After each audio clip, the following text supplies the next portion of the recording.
اللہ تعالیٰ نے اپنی مخلوق کی ہدایت کے لیے ہر دور میں انبیاء کرام بھیجے جو ظلم و جہالت میں ڈوبی ہوئی انسانیت کو نور ہدایت عطا کرتے رہے۔ انہی جلیل القدر انبیاء میں حضرت موسیٰ علیہ السلام کو ایک خاص مقام حاصل ہے۔ قرآن مجید میں حضرت موسیٰ کا ذکر سب سے زیادہ آیا ہے اور ان کی زندگی کے مختلف پہلوؤں کو تفصیل سے بیان کیا گیا ہے۔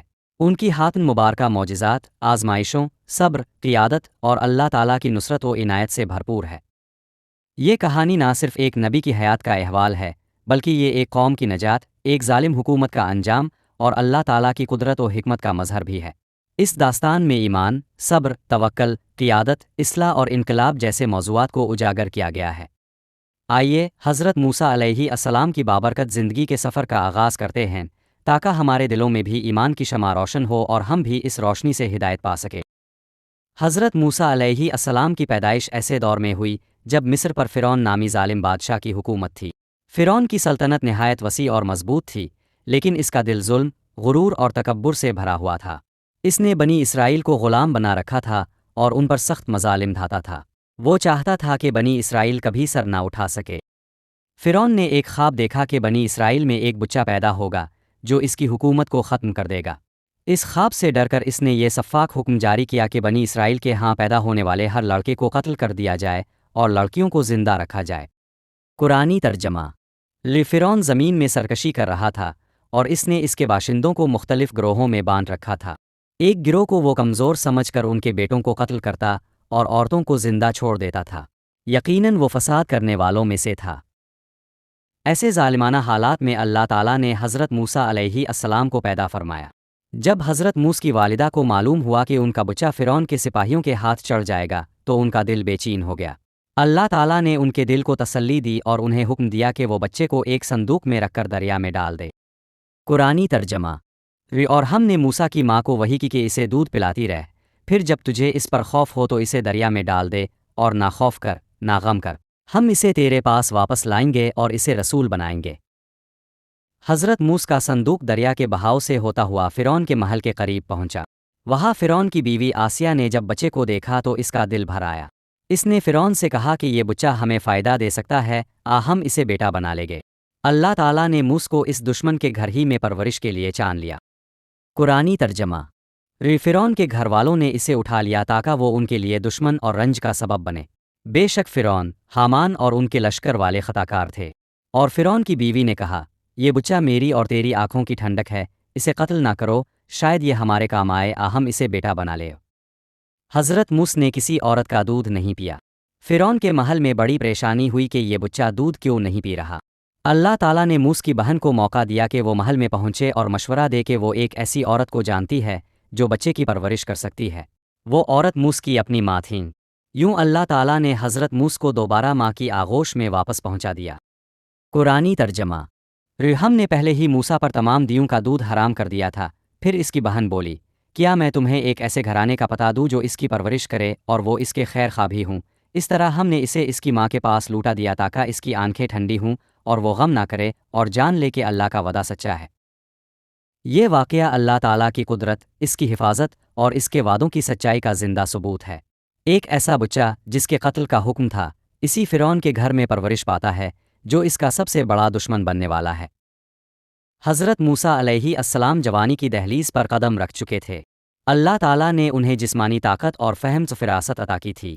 وہ فرعون کے محل میں پرورش پا رہے تھے، لیکن ان کے دل میں اپنی مظلوم قوم بنی اسرائیل کی محبت موجزن تھی۔